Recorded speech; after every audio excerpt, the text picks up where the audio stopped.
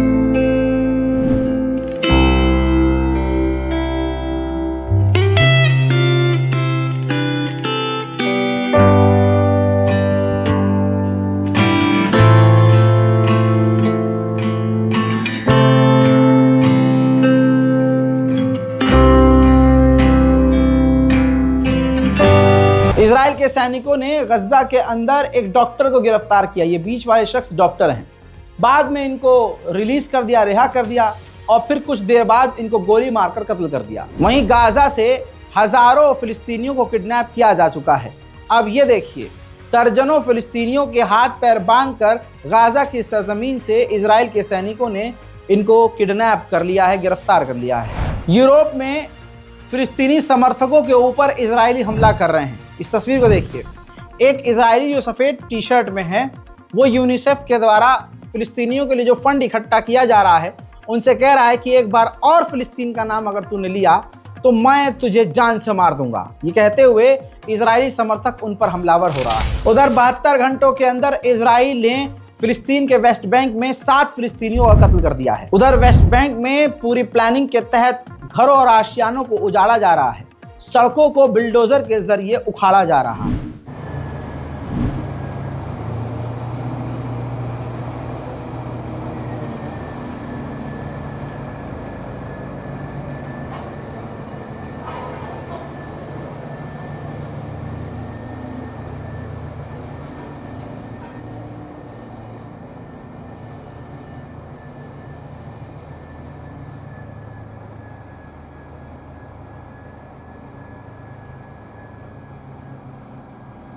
इसी तरह से फिलिस्तीन का एक दूसरा इलाका है हेब्रोन। हेब्रोन में भी फिलिस्तीनियों के मकानों को तोड़ा जा रहा है।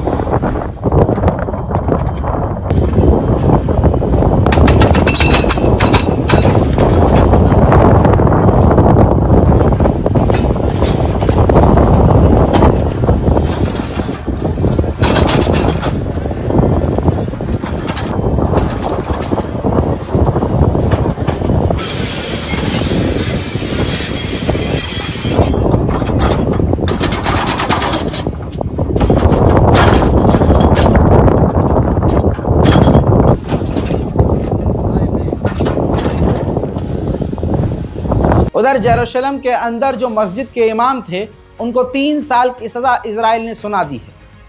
रिपोर्ट यह है कि उन्होंने इजराइल के खिलाफ थोड़ा मोड़ा बयान दे दिया था, जिस पर इजराइल ने उनको गिरफ्तार कर लिया और 3 साल की सज़ा सुना दी। सिर्फ फिलिस्तीन के वेस्ट बैंक के इलाके से ही 11,600 फिलिस्तीनियों को इजराइल गिरफ्तार कर चुका है। उधर मेरे दोस्तों, डोनाल्ड ट्रंप की जीत की खुशी में एक इजराइल का सैनिक गाजा में बैठा हुआ है मशीन गन लेकर और कहता है कैमरे की तरफ इशारा करके कि ये ट्रंप की जीत की खुशी में, और ये कहता हुआ गजा के घरों के ऊपर ओपन फायर करता है। This is on the occasion of Donald Trump's presidency. God bless America. God bless Israel.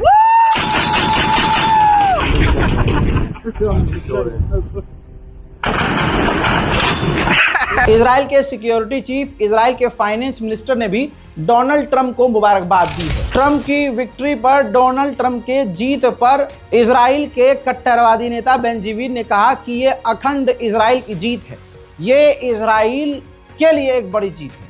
हम डेथ पेनल्टी अब लाएंगे, अपने हिसाब से कानून बनाएंगे और फिलिस्तीनियों के इलाकों पर कब्जा करेंगे। UNRWA पूरी तरह से कोलैप्स होने वाला है, तो अब UNRWA ने पूरी दुनिया के दूसरे तमाम देशों से मदद मांगी है कि इजराइल से कहिए कि हम पे से पाबंदी हटाए। लेबनान की राजधानी बैरूत के एयरपोर्ट का ये फुटेज देखिए, जिसमें एक जहाज टेक ऑफ करने के इरादे से आगे बढ़ता है, लेकिन इजराइल इतनी खतरनाक बमबारी करता है कि जहाज को बीच में ही रुकना पड़ता है। तुर्की जो एक प्रपोजल क्रिएट कर रहा है जिसमें वो UN के अंदर मांग करेगा कि इजराइल को हथियार देना बंद किया जाए, उस प्रपोजल को इजिप्ट ने भी ज्वाइन कर लिया है। अब आप समझिए अरब कितने बड़े गद्दार हैं। मेरे दोस्तों, जेरूशलम पोस्ट ने खुद लिखा है, पूरी रिपोर्ट लिखी है कि जो गल्फ के अरब देश हैं वो इजराइल की टेक्नोलॉजी को बहुत पसंद कर रहे हैं और इजराइल की टेक्नोलॉजी में इन्वेस्ट कर रहे हैं, और ट्रंप के जीतने के बाद अब गल्फ के देश और भी ज़्यादा इजराइल में पैसा लगाएंगे। मेरे दोस्तों, ये हाल है मिडिल ईस्ट का। आपको क्या लगता है इस रिपोर्ट को देखने के बाद? नीचे अपनी राय कमेंट ज़रूर कीजिएगा, लिखिएगा। हमारे चैनल रज़ाग्राफी अनस्क्रिप्टेड को सब्सक्राइब ज़रूर कीजिएगा। मैं हूं रज़ा और आप देख रहे हैं रज़ाग्राफी अनस्क्रिप्टेड। जय हिंद।